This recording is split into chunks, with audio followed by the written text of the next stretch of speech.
Olá, meus amigos e irmãos. Que a graça e a paz do nosso Senhor e Salvador Jesus esteja com cada um de nós. Começamos aqui mais uma lição da revista Palavra e Vida, produzida pelo Departamento de Educação Cristã, juntamente com o Departamento de Comunicação da Convenção Batista Fluminense.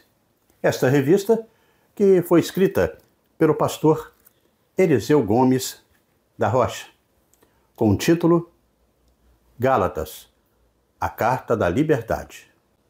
Mas antes de continuarmos, não esqueça de se inscrever no nosso canal, no botão aqui embaixo, onde está escrito Inscreva-se. Curta, deixa o seu comentário, acione o sino das notificações e compartilhe. Toda semana nós estaremos aqui publicando uma nova lição para estudarmos juntos.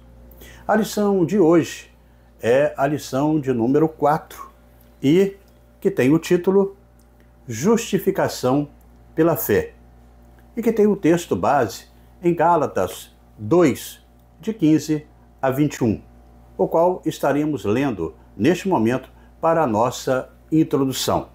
E o texto, ele nos diz assim: Nós, judeus de nascimento, e não gentios pecadores, sabemos que ninguém é justificado pela prática da lei, mas mediante a fé em Jesus Cristo.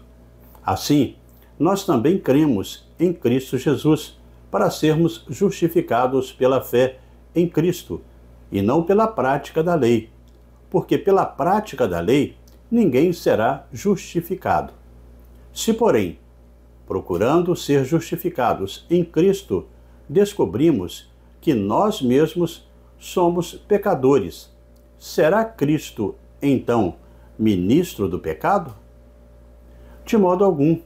Se reconstruo o que destruí, provo que sou transgressor, pois por meio da lei eu morri para a lei, a fim de viver para Deus. Fui crucificado com Cristo. Assim, já não sou eu quem vive, mas Cristo vive em mim.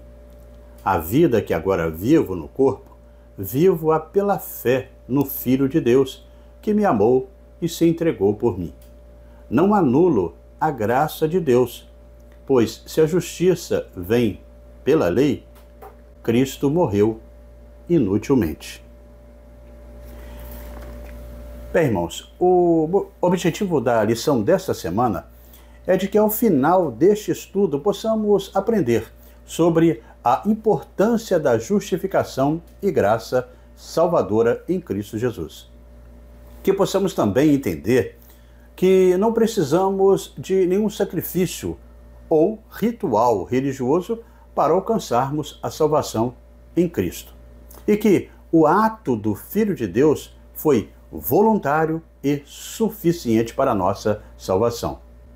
Mas antes, no entanto, eu quero agradecer aos irmãos que têm aí nos enviado mensagens de todo o Brasil, e não somente aqui da área da Convenção Batista Fluminense. Em especial, eu quero mandar o meu abraço aqui neste momento para André Luiz Nogueira. Ele é membro da Igreja Batista em Posse, que fica no município de Araruama, que é pastoreada essa igreja pelo pastor André Luiz Nogueira Macedo. Meus cumprimentos para Nicolas Barros.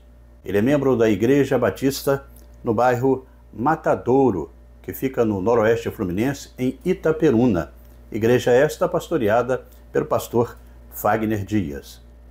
Um abraço para Luiz Fernando, da Segunda Igreja Batista, que fica em Unamar, no município de Cabo Frio, também na região dos Lagos, no Rio de Janeiro. Um abraço também para Angelita Silva Vasconcelos. Ela é da Igreja Batista Central do Redentor, em Belfor Roxo, pastoreada pelo pastor Moisés Carvalho. Meus cumprimentos para Vânia Patrícia Dias Santos Costa. Ela é da Igreja Batista em Santa Rosa, no município de Campos dos Goytacazes, no norte fluminense, que tem como pastor Carlos William, a quem mando aí também o meu abraço. Um abraço para o Rui Torres, para o Odair Vieira e para todos vocês que também têm nos acompanhado aqui pelo nosso canal. Quando você mandar aí o seu recado, não esqueça de colocar de onde você é e qual a igreja que pertence. Bem, irmãos, quanto à lição desta semana, nós sabemos que Paulo redigiu a epístola aos Gálatas com o intuito de fortalecer os crentes na região da Galácia, incentivando-os a manterem-se sólidos nos ensinamentos que haviam recebido diretamente do apóstolo. Como vimos no primeiro capítulo da carta aos Gálatas, Paulo ele instituiu a sua autoridade, ele insistiu, na sua autoridade apostólica, anunciando o verdadeiro evangelho de Cristo Jesus. Já no capítulo 2, na primeira parte deste capítulo, o apóstolo ele reafirma a sua autoridade apostólica e dá mais informações sobre a sua biografia cristã. Desta forma, ele anuncia a sua vasta experiência cristã, pois ele estava, no mínimo, aí, com 14 anos de conversão. E segundo alguns comentaristas bíblicos, ele tinha até mesmo 17, contando com aqueles 3 anos que ele ficou aprendendo sobre as questões da religião cristã. Anos desde o início aí de cessar com os trabalhos de evangelização dos gentios, quando ele começa aí esse trabalho. Paulo ele destaca o conflito que teve com a liderança, que eram os judaizantes. No entanto, Paulo ele deixa claro que a autoridade apostólica que ele trazia em seu trabalho de evangelização também tinha sido reconhecida pelos outros apóstolos naquele concílio de Jerusalém, quando definiram aí sobre a questão da circuncisão. Já na segunda parte do capítulo 2 da carta aos Gálatas, que nós estaremos estudando aqui neste momento, ele enfatiza que através da fé em Cristo Jesus, os seres humanos são acolhidos, são perdoados e justificados por Deus de seus pecados. O apóstolo ele compartilha as boas novas do Evangelho com eles, ressaltando que tanto judeus quanto gentios, ao se arrependerem de seus pecados e reconhecerem sua natureza pecaminosa e crerem na morte de Jesus na cruz e na eficácia do seu sangue derramado como expiação por seus pecados, eles seriam perdoados e também salvos através deste ato de Jesus. Paulo, ele transmitiu a mensagem de que a obra redentora realizada na cruz, lá na cruz do Calvário, é imputado ao indivíduo mediante a fé, sendo suficiente e resultando no perdão dos pecados e na aceitação por parte de Deus. É sobre esta atitude de fé, a qual o apóstolo ele passa a definir, que estaremos estudando a partir de agora. E desta maneira chegamos ao primeiro tópico da nossa lição, e que traz o título Justificação pela Fé. Justificação pela Fé. É o versículo 16 desse segundo capítulo da carta aos Gálatas. Neste tópico, o apóstolo Paulo ele vai mostrar para aqueles irmãos da Galácia que ninguém pode ser justificado pela prática da lei. Paulo, no entanto, ele define que isso só pode ocorrer mediante a fé em Jesus Cristo. O autor da carta aos Gálatas, o apóstolo Paulo, ao escrever, ele tinha em mente ajudar os cristãos a permanecerem firmes no que haviam aprendido com ele. Ou seja, que o homem é recebido, é perdoado, é regenerado e justificado pela fé em Jesus Cristo, e não na prática da lei. O contexto desta carta e deste momento é aquele que estamos diante de um dos mais drásticos aí e tensos episódios do Novo Testamento. Aqui é quando encontram Paulo e Pedro, dois dos principais apóstolos do Senhor Jesus, face a face, em franco conflito. Ambos eram cristãos, homens de Deus, que sabiam o que era experimentar o perdão por meio de Cristo e receber o Espírito Santo. Ambos eram apóstolos de Jesus Cristo, especialmente chamados, comissionados e investidos por ele de autoridade. Mas aqui está o apóstolo Paulo se opondo a Pedro, contradizendo-o, repreendendo e também condenando, não por causa do ensinamento de Pedro, mas por causa de sua conduta relacionada aos gentios.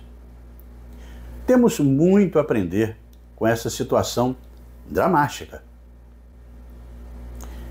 O que Paulo queria deixar, e deixar bem claro, era que Deus já havia feito tudo o que seria necessário para a salvação do homem, não sendo preciso nenhum acréscimo à obra redentora de Cristo.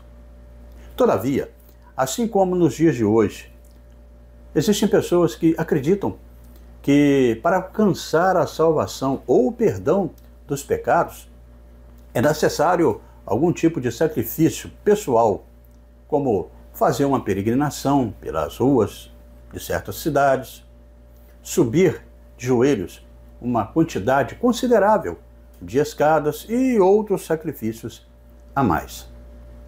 A passagem, ela se destaca como um marco crucial na compreensão da justificação pela fé, um princípio fundamental do cristianismo. Paulo, ele utiliza este trecho para enfatizar que a salvação não é alcançada por meio das obras da lei, não é pelas obras do homem, mas sim pela fé em Cristo Jesus.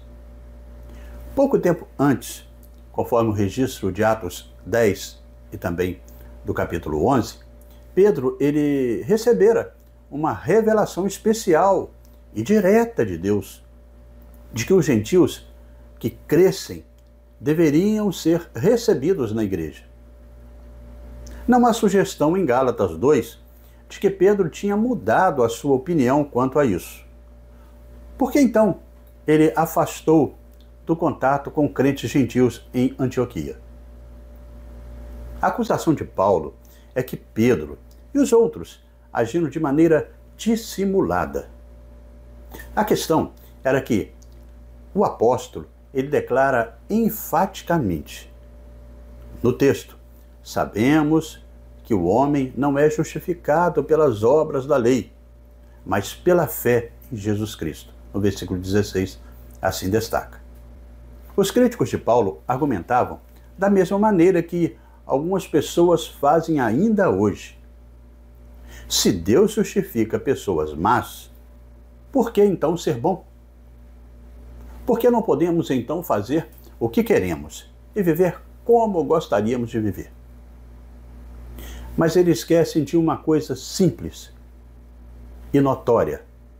Somente um detalhe que muda todo este conceito deles. É que a pessoa em união com Cristo não é mais a mesma. Não apenas a relação da pessoa com Deus foi alterada. A própria pessoa mudou. E mudou radicalmente e permanentemente. Em um sentido, vivemos uma nova vida pela fé em Cristo Jesus. Em outro, não somos nós que vivemos, mas Cristo que vive em nós, como Paulo deixa declarado. Paulo, então, ele coloca em evidência a centralidade da fé como caminho para a justificação diante de Deus. As obras da lei, como os mestres em Gálatas desejavam introduzir ali no Evangelho, embora possam ser boas, não são capazes de garantir a reconciliação com Deus. É a fé que estabelece a conexão vital entre o crente e a redenção proporcionada por Cristo Jesus com a sua morte, ressurreição e a sua assunção aos céus, na sua glorificação. As boas obras eram fundamentais para o cristianismo, mas Paulo destaca que a justificação começa com a fé e se manifesta em uma vida transformada. Ele ressalta que a vida do cristão não é marcada por um vão legalismo, ou seja, cumprir rituais religiosos, mas pela graça de Deus. Quando o apóstolo começou a pregar sobre a justificação, sem a necessidade das leis, mesmo os judeus convertidos não estavam aceitando e começaram a, então, persegui-lo. Paulo, como grande conhecedor das leis, ele foi buscar no universo forense o conceito da justificação. Esse termo, ele denota de um ato judicial de administrar a lei. Neste caso, ao proferir um veredito de absolvição, excluindo assim toda a possibilidade de condenação. Nessa ordem de pensamento, ficam estabelecidos os seguintes papéis, que são importantes para a gente entender esse conceito do apóstolo Paulo da justificação pela fé. Em primeiro lugar, Deus é o único juiz. Ninguém deixará de prestar contas a Deus no grande dia do juízo, de acordo com Atos 17, no versículo 31. E também Romanos 14, dos versículos 10 e até o 12. Em segundo lugar, no banco dos réus está o homem criado por Deus, reto e moralmente bom, segundo Gênesis 1:31. Por ter pecado, caiu no estado da justiça, para um estado de iniquidade, como destaca Romanos 5:12. E em terceiro lugar, Cristo é o defensor apontado por Deus, segundo a primeira carta de João, no capítulo 2, no versículo 1. Suas ações estabelecem o padrão de justiça pelo qual o juízo se dará. As ações de Cristo que nos justifica, é ela que nos justifica, e não nossas ações que aplacam o juízo de Deus entre nós. E dessa forma, irmãos, chegamos ao segundo tópico da nossa lição de hoje, e que traz o título Vivendo pela Fé. Vivendo pela Fé, o versículo 20 desse capítulo 2 de Gálatas. Neste tópico, veremos que Gálatas oferece uma perspectiva muito reservada dessa questão de viver pela fé. Mas, para melhor aí entender esses argumentos do apóstolo Paulo, destacaremos aí o lugar da lei na revelação bíblica. O apóstolo Paulo, ele nos ensina uma mensagem profunda sobre a importância de vivermos pela fé. Como dito anteriormente, ele está aqui destacando que a justificação não vem por meio das obras do homem, das obras da lei, das obras do homem através da lei, mas sim por crer em Jesus Cristo. O fator fé representa aí a única possibilidade real de enfrentar e vencer o pecado interior. Para tanto, devemos ser observadores de duas situações aqui. A primeira é que a fé não é a base da justificação, mas sua condição. Se fosse a base, a fé seria algo até meritório, apenas um ato de soberba do homem. Uma bela imagem desse gesto de fé é o estender as mãos vazias para serem preenchidas pelas dádivas divinas.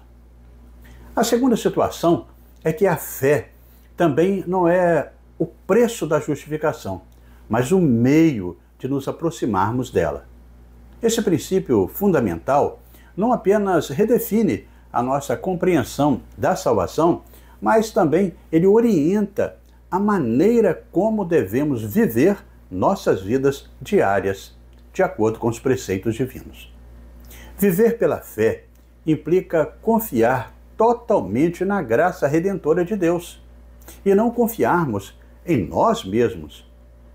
E mesmo quando tudo parece perdido e sem saída, é Deus quem faz e opera em nós.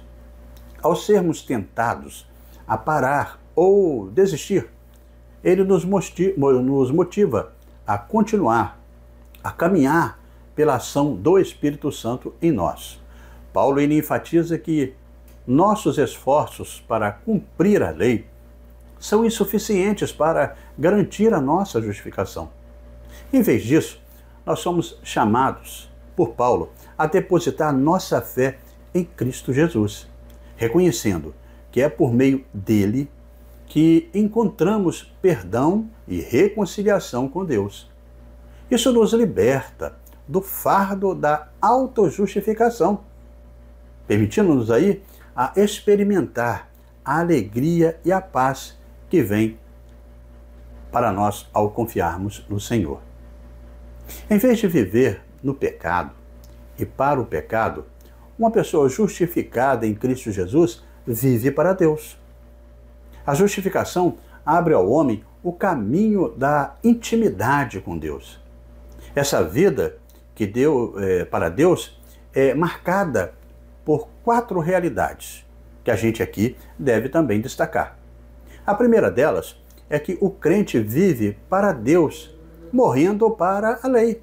Em segundo lugar, o crente vive para Deus sendo crucificado com Cristo. Em terceiro lugar, o crente vive para Deus quando Cristo vive nele. E em quarto e último lugar, o crente vive para Deus confiando na graça. Além disso, Paulo ele nos desafia a abandonar a mentalidade legalista.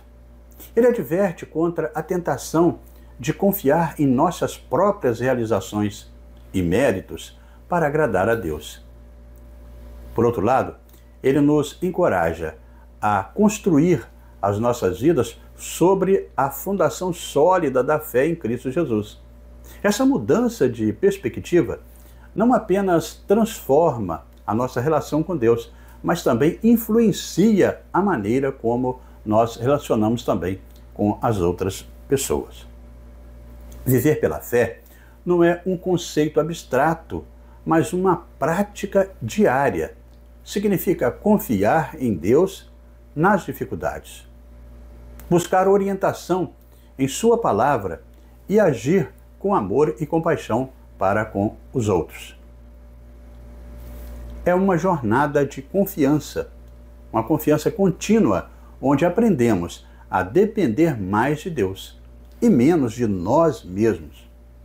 É necessário que nós diminuamos para que Cristo possa crescer no meio de nós. Abandonar a autojustificação é confiar completamente na graça redentora de Deus e que muda o entendimento da salvação e molda a nossa vida, capacitando-nos a refletir o amor e a graça que recebemos. Dessa mesma linha de pensamento, John Stott, ele diz que os 2 alicerces da religião cristã são a graça de Deus e a morte de Cristo. O evangelho cristão é o evangelho da graça de Deus. A fé cristã é a fé do Cristo crucificado. Assim, se alguém insiste que a justificação é pelas obras e que se pode alcançar a salvação por esforços próprios, essa questão está aí, esse pensamento está solapando os fundamentos da religião cristã. Está anulando a graça de Deus e tornando supérflua a morte de Cristo. E assim chegamos ao terceiro tópico da nossa lição e que traz o título A Graça Redentora. A graça redentora que está no versículo 21 do 2º capítulo da Carta aos Gálatas. Com este pensamento de John Stott que nós terminamos, veremos que Paulo ele coloca um grande ponto de interrogação na mente dos Gálatas, ao afirmar que não era possível anular a graça de Deus, pois se a justiça vem pela lei, como eles estavam aí pensando então que Cristo, eles tinham morrido inutilmente. Então, se é para mim a prática, por que Cristo morreu? A passagem de Gálatas 2:21 é fundamental para destacar a natureza da graça redentora na mensagem cristã.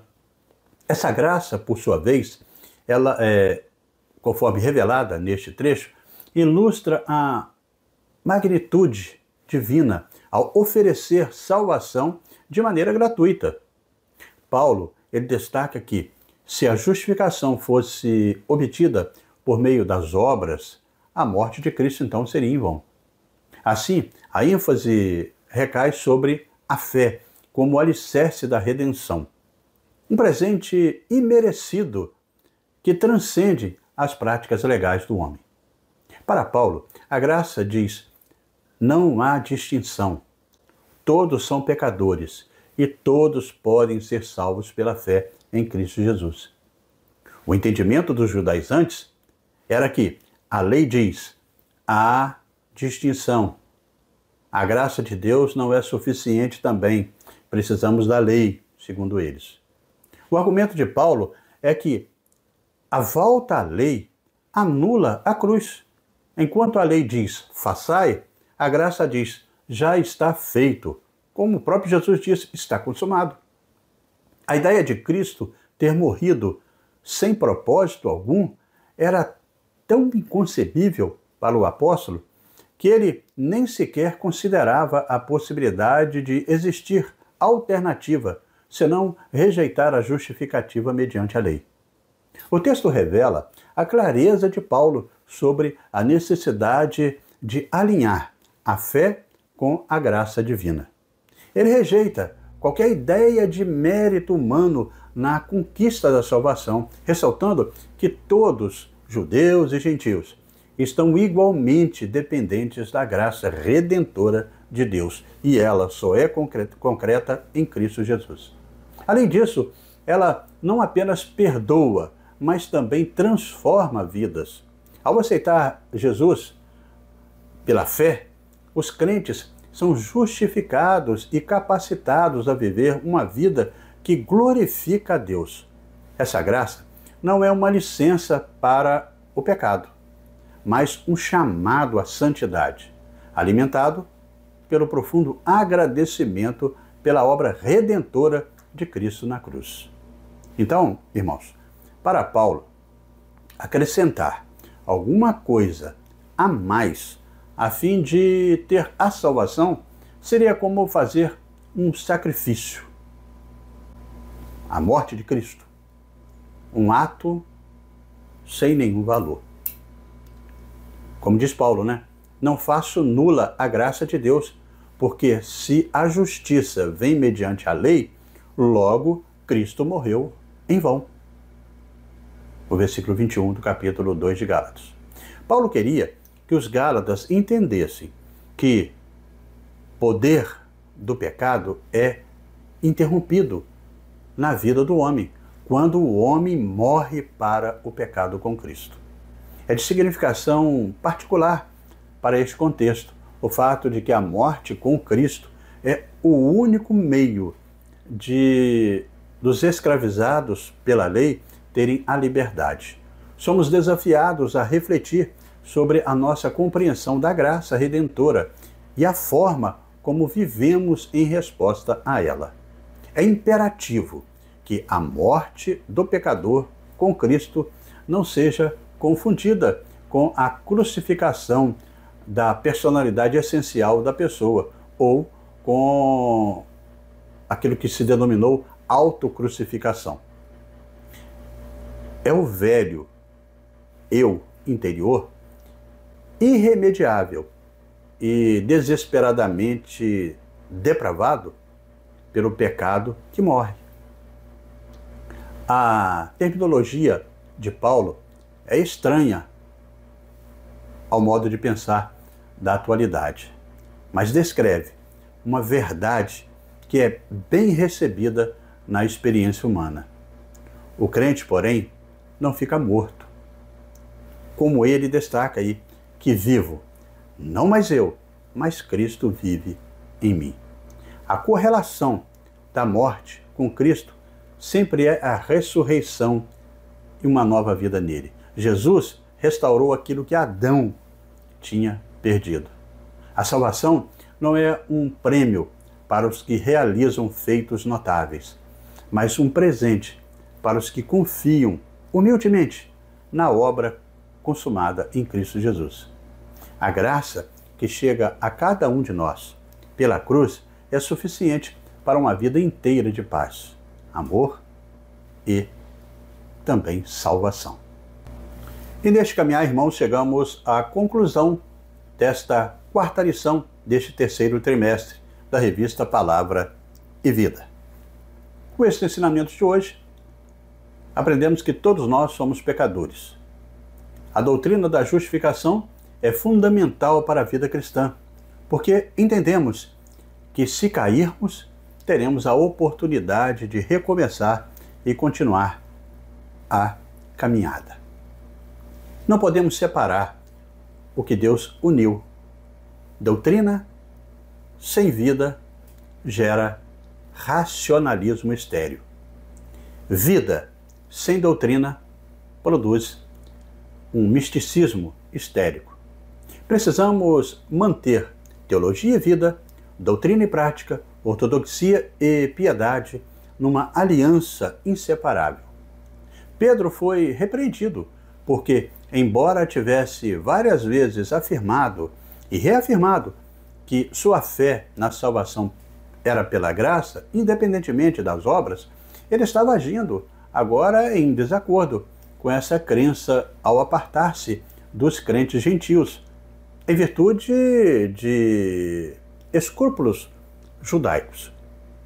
Bem, muitas pessoas pecam e quando tentam se levantar, o sentimento de dívida é constante no seu coração. Querem fazer alguma coisa para se autopunir ou justificar o seu arrependimento com rituais religiosos. Entendem que precisam fazer alguma coisa para terem o direito de reiniciar.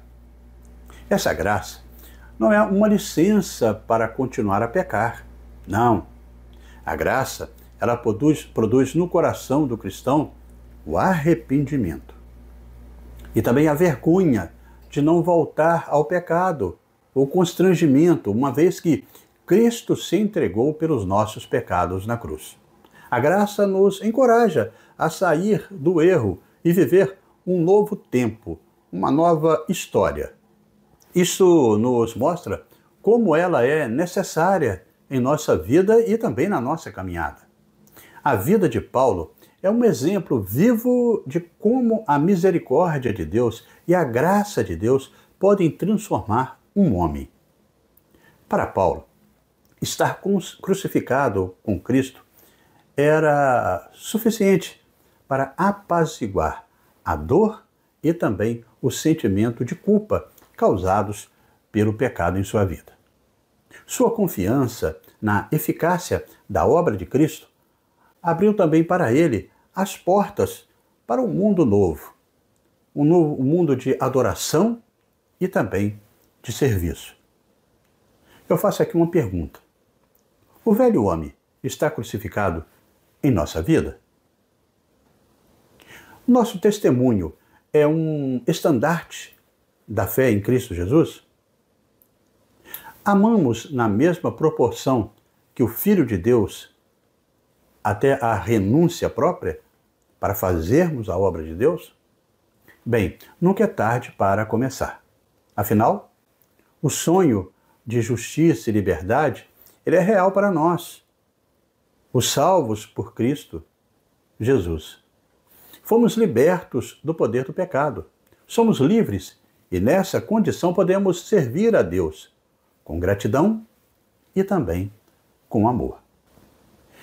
E dessa forma, irmãos, chegamos ao nosso momento para pensar e agir com 3 reflexões propostas pelo pastor Eliseu Gomes da Rocha.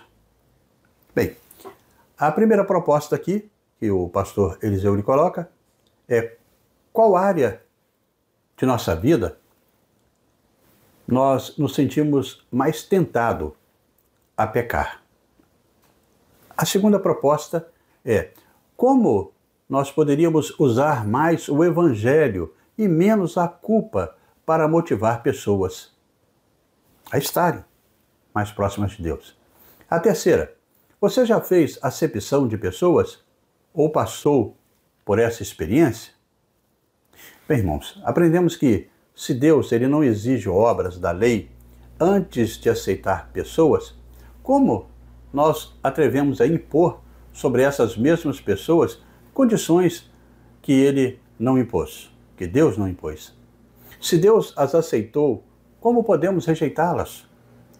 Os grupos de pressão nas igrejas de hoje são inúmeros, principalmente para se adequar o Evangelho aos tempos atuais. O Evangelho pregado por Paulo será o mesmo ontem, será o mesmo hoje e será o mesmo amanhã. Ele é atemporal, não é afetado pelo passar do tempo. O Evangelho de Cristo Jesus faz parte de qualquer época ou tempo das nossas vidas. Não podemos ser reduzidos à submissão àquilo que querem acrescentar à mensagem da cruz, por medo dos tempos modernos. Se alguma pessoa se opõe à verdade do Evangelho, nós não devemos hesitar em lhes fazer oposição. Quando a proposta for trivial, devemos ser tão maleáveis quanto possível na questão do amor ao homem. Mas quando a verdade do Evangelho corre risco, temos de tomar firme posição. Quais pressões você conhece sobre você mesmo ou sobre a sua comunidade, a sua igreja, que tentam acrescentar condições à verdade do Evangelho? Não ceda, siga em frente, mirando sempre em Jesus, o autor e consumador da nossa fé. E assim, amigos e irmãos, terminamos mais uma lição da revista Palavra e Vida. Mas antes de você sair, convido você a se inscrever no nosso canal, no botão aqui embaixo, onde está escrito inscreva-se. Curta, deixe o seu comentário, acione o sino das notificações e compartilhe este conteúdo. Manda aí para o grupo WhatsApp da sua igreja, para os irmãos que você conhece, para que mais pessoas também possam desfrutar do conteúdo para a edificação de cada um na aprendizagem da Palavra de Deus. Na próxima semana, nós estaremos estudando a lição de número 5, com o título Abraão como modelo de fé. Abraão como modelo de fé. E estaremos publicando aqui esta nova lição, se Deus assim nos permitir.